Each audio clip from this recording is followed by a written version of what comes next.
जय हिंद, वंदे मातरम। दोस्तों, स्वागत है आपका आपके अपने इस यूट्यूब चैनल पर। आज के इस वीडियो में बिहार पुलिस कांस्टेबल का प्रीवियस ईयर का पेपर सॉल्व करेंगे। ये जो पेपर हुआ था आपका 22 अक्टूबर 2017 में पेपर हुआ था। तो इस वाले वीडियो में बिहार सामान्य ज्ञान, साइंस, जनरल हिंदी के क्वेश्चन इस वीडियो में डिस्कस करेंगे। तो इस वीडियो को पूरा जरूर देखिए। यदि वीडियो अच्छा लगे वीडियो को लाइक करें, शेयर करें। चैनल पर पहली बार विजिट कर रहे हैं तो चैनल को सब्सक्राइब कर लें। पास ही में आपके बेल आइकन होगा, उसको भी दबा लें। इससे आने वाली नई वीडियो नोटिफिकेशन आप सभी लोगों तक आसानी से पहुंच जाएगी। सबसे पहले खुद से प्रयास कीजिएगा इन सभी क्वेश्चन के आंसर देने का। 2 से 3 सेकंड के बाद मैं आंसर क्लियर कर दूंगा। तो चलिए स्टार्ट करते हैं आज का वीडियो। क्वेश्चन हमारा है कि उपभोक्ता कानून 1986 ये क्यों अपनाया गया। उपभोक्ता कानून का उद्देश्य उपभोक्ताओं के हितों का संरक्षण, उपभोग वस्तुओं के संदर्भ में उनके अधिकार तथा शिकायत की स्थिति में ऐसी शिकायतों का सरल तरीके वाली मितव्ययी प्रक्रिया के जरिए त्वरित निपटारा करना है। उपभोक्ता संरक्षण संशोधन अधिनियम 1986 संसद द्वारा पारित एवं अधिनियम दिसंबर 1986 में हुआ। तो डी वाला जो ऑप्शन है आपका उपयुक्त सभी बिल्कुल करेक्ट हो जाएगा। अगला क्वेश्चन, शैशव शब्द कौन सा संज्ञा पद है। शैशव शब्द में भाववाचक संज्ञा है। ये वाला जो ऑप्शन है आपका बिल्कुल करेक्ट हो जाएगा। शिशु शब्द जातिवाचक संज्ञा से बना शब्द तथा शैशव भाववाचक संज्ञा को निरूपित करता है। जिस संज्ञा से प्राणियों या वस्तुओं के गुण, धर्म, दशा, कार्य, मनोभाव आदि का बोध होता है उसे भाववाचक संज्ञा कहते हैं। हीराकुंड नदी परियोजना ये किस नदी पर है। हीराकुंड परियोजना एक बहुउद्देशीय नदी घाटी परियोजना है। यह परियोजना उड़ीसा राज्य के संबलपुर जिले में 15 किलोमीटर दूर महानदी पर हीराकुंड पर बांध बनाया गया है। हाँ, आंसर क्लियर कर देता हूं। आंसर हो जाएगा ऑप्शन ए, महानदी। निम्नलिखित में से कौन बायोमास ऊर्जा का उदाहरण नहीं है। बायोमास ऊर्जा कृषि उद्योग तथा शहर से निकलने वाले अन्य अवशिष्टों को संशोधित कर मिलने वाली वैकल्पिक ऊर्जा है। परमाणु ऊर्जा बायोमास ऊर्जा का उदाहरण नहीं है। अगला क्वेश्चन, कर्क रेखा निम्नलिखित में से किस राज्य से नहीं गुजरती है। कर्क रेखा उत्तरी गोलार्ध में भूमध्य रेखा के समांतर 23.30 डिग्री पर स्थित है। यह पश्चिम से पूर्व की ओर खींची गई एक काल्पनिक रेखा है। भारत के लगभग मध्य हिस्से से गुजरने वाली कर्क रेखा देश के 8 राज्यों से गुजरती है। वे राज्य इस प्रकार से हैं: राजस्थान, गुजरात, मध्य प्रदेश, छत्तीसगढ़, झारखंड, पश्चिम बंगाल, त्रिपुरा और मिजोरम। उड़ीसा से होकर यह रेखा नहीं गुजरती है। तो इस क्वेश्चन का सी वाला जो ऑप्शन है आपका बिल्कुल करेक्ट हो जाएगा। अगला क्वेश्चन, KWH किलोवाट आवर किसकी इकाई है। ऑप्शन जो डी है आपका ऊर्जा की बिल्कुल करेक्ट हो जाएगा। अगला क्वेश्चन, भारत में प्रथम रेल टर्मिनल कौन है। छत्रपति शिवाजी महाराज टर्मिनल, पूर्व में जिसे विक्टोरिया टर्मिनल कहा जाता है। यह देश का पहला रेल टर्मिनल है। यह मुंबई में स्थित है, जो मध्य रेलवे का मुख्यालय भी है। 2 जुलाई 2004 को इस स्टेशन को यूनेस्को द्वारा विश्व धरोहर घोषित किया गया। सी वाला जो ऑप्शन है आपका बिल्कुल करेक्ट हो जाएगा। चलिए बात करते हैं अगले क्वेश्चन की। लार्वा की कुछ परिवर्तनों के जरिए वयस्क में बदलने की प्रक्रिया क्या कहलाती है। ये प्रक्रिया कहलाती है कायांतरण। बी वाला जो ऑप्शन है आपका बिल्कुल करेक्ट हो जाएगा। अंतरराष्ट्रीय व्यापार के संदर्भ में डंपिंग का क्या अर्थ है।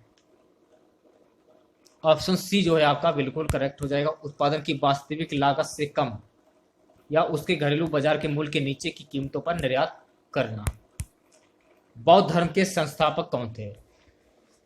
गौतम बुद्ध का जन्म 563 ईस्वी पूर्व में कपिलवस्तु के लुम्बिनी में हुआ था। इनके बचपन का नाम सिद्धार्थ था। सिद्धार्थ ने 29 वर्ष की आयु में गृह त्याग किया तथा 35 वर्ष की आयु में उन्हें बोध गया में ज्ञान की प्राप्ति हुई। उनके गृह त्याग की घटना को बौद्ध परंपरा में महाभिनिष्क्रमण कहा गया। ज्ञान प्राप्ति के बाद वे बुद्ध कहलाए तथा उन्होंने पहला उपदेश सारनाथ में दिया। इसे बौद्ध परंपरा में धर्म चक्र परिवर्तन कहा गया है। इन्होंने बौद्ध धर्म की स्थापना की। तो सी वाला जो ऑप्शन है आपका बिल्कुल करेक्ट हो जाएगा। नेक्स्ट क्वेश्चन देखिए, भ्रष्टाचार को नियंत्रित करने के लिए भारत सरकार का कौन सा संगठन है। ऑप्शन जो ए है आपका केंद्रीय सतर्कता आयोग। परमाणु ऊर्जा प्राप्त करने के लिए निम्न में से किसका प्रयोग किया जाता है। यूरेनियम। बी वाला जो ऑप्शन है आपका बिल्कुल करेक्ट हो जाएगा। अगला क्वेश्चन, वनों के वितरण को दिखाने वाला मानचित्र कौन सा है। Option C thematic. आर्यभट्ट एक महान है खगोल शास्त्री एवं गणितज्ञ। अधिकरण कारक के चिन्ह हैं। ऑप्शन सी जो है आपका मैं पेपर बिल्कुल करेक्ट हो जाएगा। संज्ञा का वह रूप जिसमें क्रिया के आधार का बोध हो उसे अधिकरण कारक कहते हैं। इसमें विभक्ति चिन्ह में तथा पर होते हैं, में तथा पर होते हैं। विभक्ति चिन्ह में तथा पर होते हैं। यदि किसी तत्व की परमाणु संख्या 16 और द्रव्यमान संख्या 32 है तो न्यूट्रॉनों की संख्या कितनी होगी? ऑप्शन सी जो है आपका 16 बिल्कुल करेक्ट हो जाएगा। निम्न में से कौन सा शून्य को नहीं दर्शाता है? ये वाला जो ऑप्शन है आपका बिल्कुल करेक्ट हो जाएगा, 2/0। देखिएगा यहाँ से आपके जनरल साइंस, जीके जीएस और जनरल हिंदी के क्वेश्चन स्टार्ट हो जाते हैं। क्वेश्चन हमारा है कि पढ़ना शब्द किस प्रकार की क्रिया है, ये क्वेश्चन में पूछा जा रहा है। तो पढ़ना शब्द किस प्रकार की क्रिया है? सकर्मक क्रिया। रीजन क्या है? देखिए गाइस, वाक्य में ऐसी क्रिया जिनके अर्थ को स्पष्ट करने के लिए कर्म की आवश्यकता होती है उसे सकर्मक क्रिया कहते हैं। तो इस क्वेश्चन से आप लोगों को इतनी जानकारी प्राप्त हो जाती है। अगला क्वेश्चन कि भारत में रबड़ का उत्पादन करने वाला अग्रणी राज्य कौन सा है? तो आपको ध्यान में रखना है कि केरल राज्य देश की 70% रबड़ का उत्पादन करता है। केरल देश का सबसे बड़ा प्राकृतिक रबड़ उत्पादक राज्य है।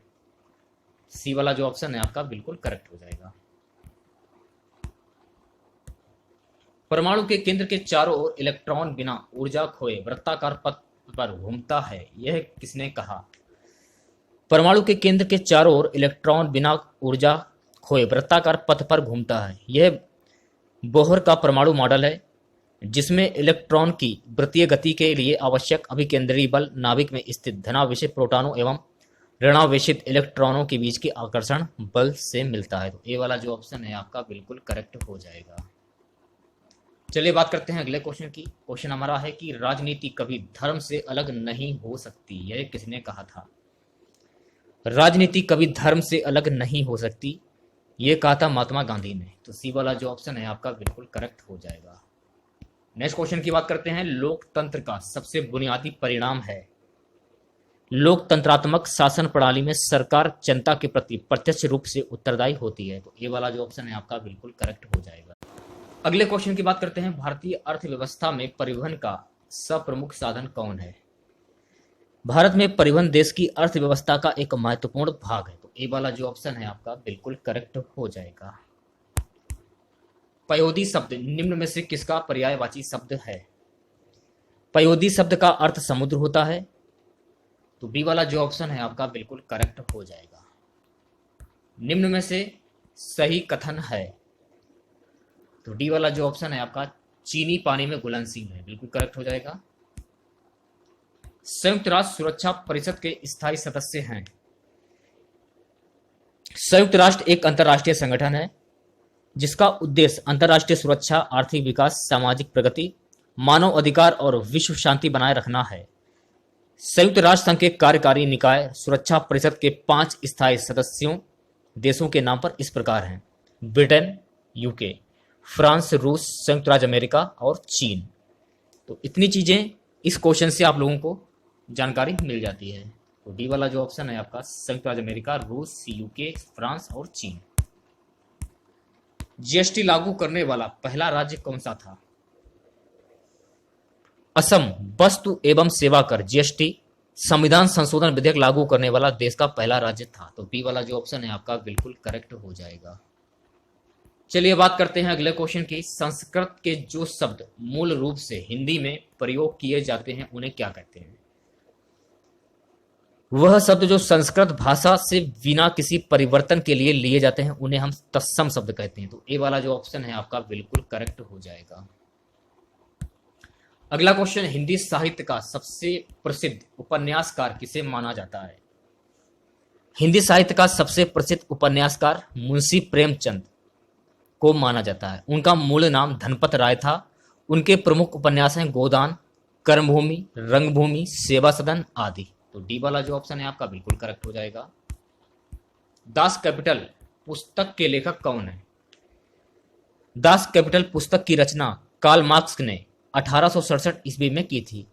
इसमें पूंजीवाद का विश्लेषण है तथा मजदूर वर्ग की शोषण से मुक्त करने के उपाय बताए गए हैं। तो बी वाला जो ऑप्शन है आपका बिल्कुल करेक्ट हो जाएगा। चलिए बात करते हैं अगले क्वेश्चन की। अमरवेल किसका उदाहरण है? अमरवेल एक शाकीय परजीवी है जिसमें पत्तियां एवं पर्णरहित क्लोरोफिल का सर्वथा अभाव होता है। यह बबूल, कीकर, वेर पर एक पीली जाली के रूप में लिपटी रहती है। तो इस क्वेश्चन से आप लोगों को इतनी जानकारी प्राप्त हो जाती है। सी वाला जो ऑप्शन है आपका बिल्कुल करेक्ट हो जाएगा।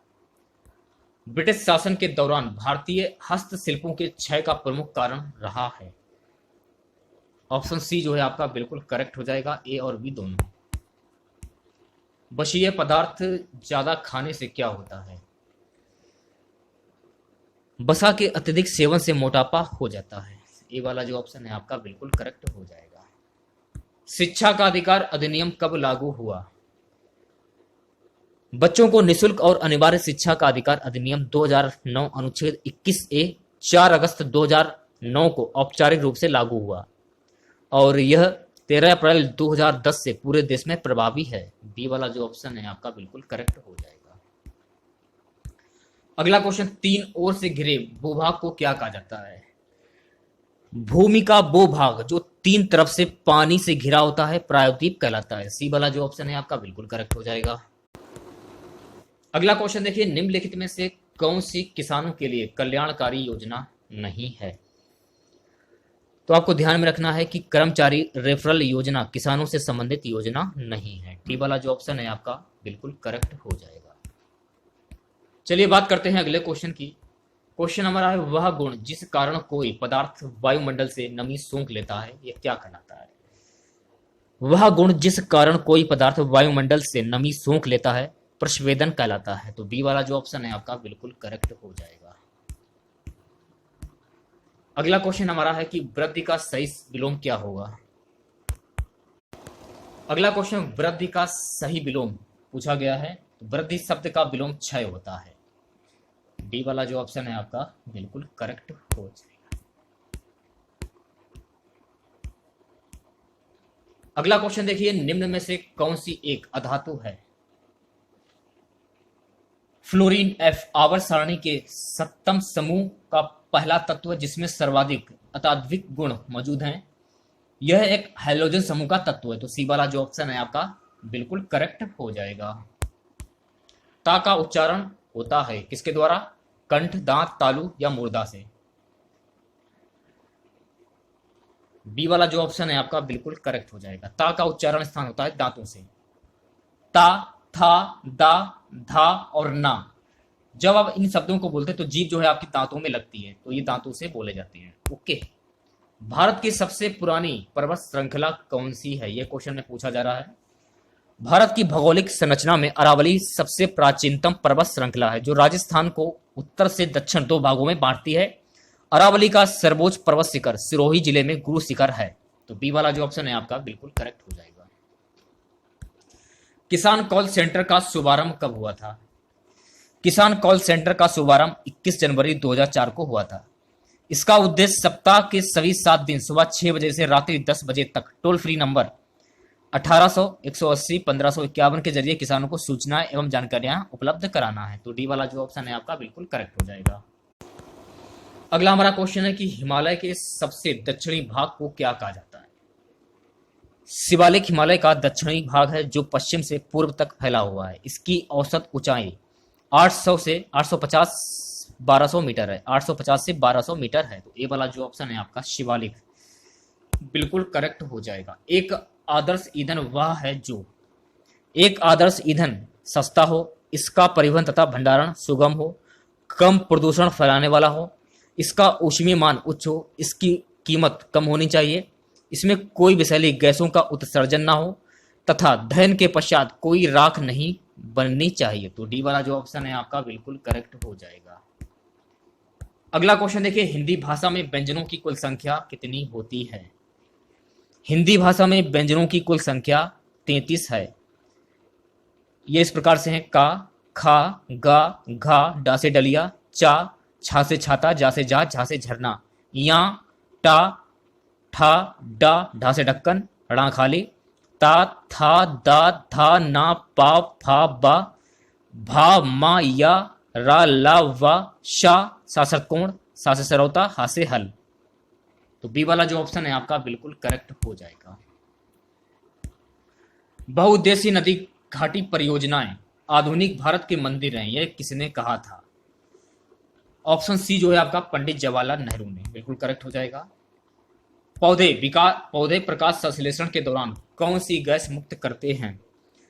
पौधे सूर्य के प्रकाश की उपस्थिति में प्रकाश संश्लेषण के दौरान ऑक्सीजन गैस मुक्त करते हैं।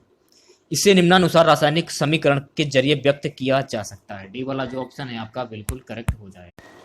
चलिए बात करते हैं अगले क्वेश्चन की। एग्रोस्टोलॉजी के अंतर्गत किसका अध्ययन किया जाता है? घास, सी वाला जो ऑप्शन है आपका बिल्कुल करेक्ट हो जाएगा।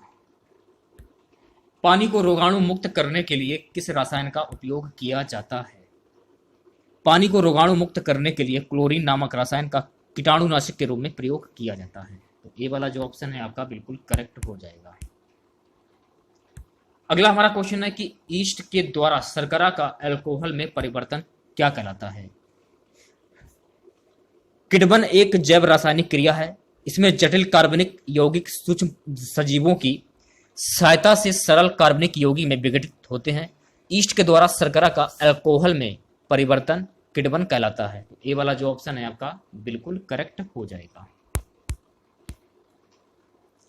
अगला क्वेश्चन हमारा है कि दक्षिण पश्चिम मानसून में हवा किस ओर बहती है? समुद्र से भूमि की ओर। बी वाला जो ऑप्शन है आपका बिल्कुल करेक्ट हो जाएगा। अगले क्वेश्चन की बात करते हैं। मानव खोपड़ी में हड्डियों की संख्या कितनी होती है? मानव खोपड़ी में हड्डियों की कुल संख्या 29 होती है। तो सी वाला जो ऑप्शन है आपका बिल्कुल करेक्ट हो जाएगा। अगला क्वेश्चन 9.8 किलोग्राम को ग्राम में बदलें। तो बी वाला जो ऑप्शन है आपका बिल्कुल करेक्ट हो जाएगा, 9800 ग्राम। अगला क्वेश्चन प्रतिरोध का एसआई मात्रक होता है। किसी चालक में विद्युत धारा के प्रवाहित होने पर चालक के परमाणुओं तथा अन्य कारकों द्वारा उत्पन्न व्यवधान को उसे चालक का प्रतिरोध कहते हैं। प्रतिरोध का एसआई मात्रक ओम होता है। तो डी वाला जो ऑप्शन है आपका बिल्कुल करेक्ट हो जाएगा। भरपेट में कौन सा समास है, ये क्वेश्चन में पूछा जा रहा है। सो गाइस भरपेट में होगा आपका अव्ययीभाव समास। ए वाला जो ऑप्शन है आपका बिल्कुल करेक्ट हो जाएगा। अगला क्वेश्चन देखिए, निम्नलिखित में से कौन सा देश गंगा को साफ करने में अहम भूमिका निभा रहा है? जर्मनी। ए वाला जो ऑप्शन है आपका बिल्कुल करेक्ट हो जाएगा। कवि शब्द का स्त्रीलिंग रूप क्या होगा?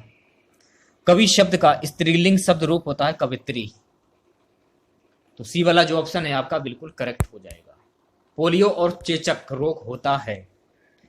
पोलियो और चेचक रोग विषाणुओं के संक्रमण के कारण होता है। डी वाला जो ऑप्शन है आपका बिल्कुल करेक्ट हो जाएगा। अगला क्वेश्चन है, क्षेत्रफल की दृष्टि से भारत का सबसे बड़ा राज्य कौन सा है? ये क्वेश्चन में पूछा जा रहा है।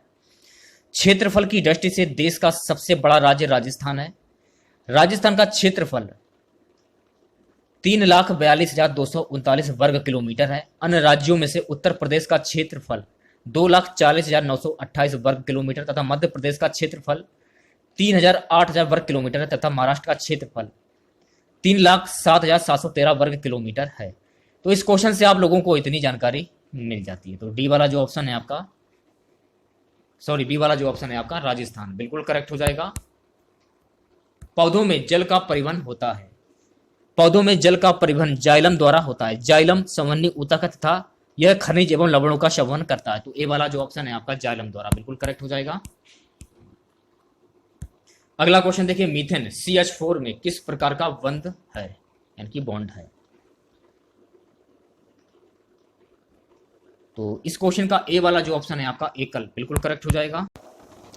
चलिए बात करते हैं अगले क्वेश्चन की। निम्नलिखित में से कौन अरब सागर में स्थित द्वीप समूह है? लक्षद्वीप भारत की मुख्य भूमि से लगभग 400 किलोमीटर दूर पश्चिम दिशा में अरब सागर में अवस्थित है।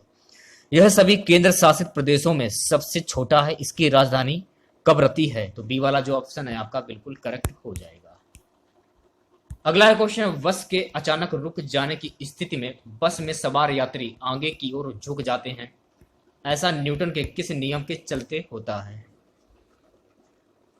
न्यूटन के गति के प्रथम नियम को जड़ता का नियम भी कहते हैं। गति की जड़ता के चलते बस में सवार यात्री भी बस की गति की दिशा में समान रूप से गतिशील होता है और अचानक उस बस के रुकने से वह आगे की ओर झुक जाता है। तो ए वाला जो ऑप्शन है आपका बिल्कुल करेक्ट हो जाएगा। चलिए बात करते हैं अगले क्वेश्चन की। निम्नलिखित में से किसमें साइट्रिक एसिड प्रचुरता मात्रा में पाया जाता है? नींबू, संतरा आदि फलों में साइट्रिक एसिड पाया जाता है। तो डी वाला जो ऑप्शन है आपका बिल्कुल करेक्ट हो जाएगा। अगला क्वेश्चन की परिधि शब्द का समानार्थी है। परिधि शब्द का समानार्थी शब्द परिमाप होता है। तो बी वाला जो ऑप्शन है आपका बिल्कुल करेक्ट हो जाएगा। निम्नलिखित में से कौन सी नदी अरब सागर में गिरती है? भारत की नर्मदा और ताप्ती नदियां अरब सागर में जाकर गिरती हैं और महानदी कावेरी तथा गोदावरी बंगाल की खाड़ी में जाकर गिरती है। तो ए वाला जो ऑप्शन है आपका बिल्कुल करेक्ट हो जाएगा। चलिए बात करते हैं अगले क्वेश्चन की। फ़ारेनहाइट पैमाने का पाठ्यांक सेल्सियस पैमाने की किस तापमान पर 5 गुना पाठ्यांक होगा? तो ए वाला जो ऑप्शन है आपका 10 डिग्री सेल्सियस पर बिल्कुल करेक्ट हो जाएगा। अगला क्वेश्चन है कि यदि लोलक की लंबाई दूनी कर दी जाए तो उसके आवर्त काल पर क्या प्रभाव पड़ेगा? ऑप्शन सी जो है आपका बिल्कुल करेक्ट हो जाएगा। अगला क्वेश्चन देखिए, चिकित्सा के रूप में एक्सरे का प्रयोग निम्नलिखित में से किसकी बीमारी के लिए किया जा सकता है? बी वाला जो ऑप्शन है आपका बिल्कुल करेक्ट हो जाएगा, बृहत्ति जन्य है। अगला क्वेश्चन है, जिसके नीचे पदार्थ ठंडा नहीं हो सकता वह न्यूनतम संभावित तापमान है। सी वाला जो ऑप्शन है आपका बिल्कुल करेक्ट हो जाएगा, -273.15 डिग्री सेल्सियस। एक आदमी जो भट्टी के सामने खड़ा है निम्न द्वारा अधिक से अधिक ऊष्मा प्राप्त करता है। विकिरण तरंगों या किसी परमाणु या अन्य निकाय द्वारा उत्सर्जित गतिशील कणों के रूप में उच्च से निम्न ऊर्जा अवस्था की ओर चलती है। एक आदमी जो भट्टी के सामने खड़ा है विकिरण के द्वारा ऊष्मा प्राप्त करेगा। तो सी वाला जो ऑप्शन है आपका बिल्कुल करेक्ट हो जाएगा। अगला क्वेश्चन हमारा है कि कुकिंग गैस में 90% से अधिक होता है। तो आपको ध्यान में रखना है कि द्रवित पेट्रोलियम गैस को रसोई गैस के रूप में भी जाना जाता है। यह कई हाइड्रोकार्बन का मिश्रण होता है। एलपीजी की मुख्यतः प्रोपेन और ब्यूटेन गैस होती है। डी वाला जो ऑप्शन है आपका बिल्कुल करेक्ट हो जाएगा। अगला क्वेश्चन, किस अम्ल से दूध में खट्टापन पैदा होता है? लैक्टिक अम्ल के कारण दूध में खट्टापन होता है। बी वाला जो ऑप्शन है आपका बिल्कुल करेक्ट हो जाएगा। 18 कैरेट सोना में शुद्ध स्वर्ण की प्रतिशतता कितनी होती है? यह क्वेश्चन में पूछा जा रहा है। 18 कैरेट सोने में शुद्ध सोने का प्रतिशत 75% होता है। इसके साथ सिल्वर, जिंक, निकेल और कॉपर जैसे मेटल मिलाए जाते हैं। तो इस क्वेश्चन का सी वाला जो ऑप्शन है आपका बिल्कुल करेक्ट हो जाएगा। अगला हमारा क्वेश्चन है, निम्नलिखित में से किसे भारी जल कहा जाता है? भारी जल हाइड्रोजन के समस्थानिक डिटोरियम का ऑक्साइड है। इसको D2O अणुभार 20 से निरूपित किया जाता है। तो इस क्वेश्चन का बी वाला जो ऑप्शन है आपका बिल्कुल करेक्ट हो जाएगा। गंदे सार्वजनिक मूत्रालय में निम्न गैस निकलती है। ऑप्शन जो ए है आपका अमोनिया गैस बिल्कुल करेक्ट हो जाएगा। लॉफिंग गैस है। लॉफिंग गैस नाइट्रस ऑक्साइड को कहते हैं जिसका रासायनिक सूत्र N2O होता है। कमरे के तापमान पर यह रंगहीन और गैर ज्वलनशील गैस है। तो ये वाला जो ऑप्शन है आपका बिल्कुल करेक्ट हो जाएगा। प्लास्टर ऑफ पेरिस के सेट होने की प्रक्रिया में क्या होता है? ऑप्शन ए अन्य हाइड्रेट्स के बनने का हाइड्रेशन। अगला क्वेश्चन देखिए, NaOH सूत्र वाले एक यौगिक कंपाउंड का सामान्य नाम क्या है? सोडियम हाइड्रोक्साइड NaOH एक उच्च कोटि का क्षार है। इसे दाहक सोडा या कास्टिक सोडा भी कहते हैं। यह जल इथेनॉल और मिथेनॉल से विलय है। तो ए वाला जो ऑप्शन है आपका बिल्कुल करेक्ट हो जाएगा। जिसमें वस्तु की अपेक्षा प्रतिबिंब बड़ा दिखाई देता है वह दर्पण है। ऑप्शन जो बी है आपका अवतल दर्पण बिल्कुल करेक्ट हो जाएगा। कुछ सीमा तक वस्तुओं की सभी आकृतियां संपीड़ित की जा सकती है, विशेषता कहलाती है। तो ये विशेषता क्या कहलाती है? ऑप्शन सी जो है आपका प्रत्यास्थता बिल्कुल करेक्ट हो जाएगा। प्रत्यास्थता किसी पदार्थ का वह गुण है जिसके कारण वस्तु उस पर लगाए गए बल से उत्पन्न किसी भी प्रकार के परिवर्तन का विरोध करती है तथा जैसे ही बल हटा लिया जाता है वह अपनी पूर्व अवस्था में वापस आ जाती है। तो सी वाला जो ऑप्शन है आपका बिल्कुल सही हो जाएगा। स्वास्थ्य के लिए सबसे अधिक उपयुक्त आर्द्रता है, ऑप्शन जो ए है आपका 50%, बिल्कुल करेक्ट हो जाएगा। ताप के मापने की इकाई क्या, ये क्वेश्चन में पूछा जा रहा है। सेल्सियस ताप मापने का पैमाना है, इसे सेंटीग्रेड पैमाना भी कहते हैं। तो ए वाला जो ऑप्शन है आपका बिल्कुल करेक्ट हो जाएगा। नेक्स्ट क्वेश्चन देखिए, निम्नलिखित में से किस तत्व के लवण प्राय नीले रंग के होते हैं। तांबा एक भौतिक तत्व है जिसका रासायनिक सूत्र Cu तथा परमाणु संख्या 29 तथा परमाणु भार 63.5 होता है। यह एक धातु तांबे के लवण प्राय नीले रंग के होते हैं। तो डी वाला जो ऑप्शन है आपका बिल्कुल करेक्ट हो जाएगा। आज का हमारा सबसे लास्ट क्वेश्चन रहेगा, निम्नलिखित में से किसमें कार्बन की प्रतिशतता सबसे कम है। ऑप्शन जो डी है आपका पिटवा लोहा, बिल्कुल करेक्ट हो जाएगा।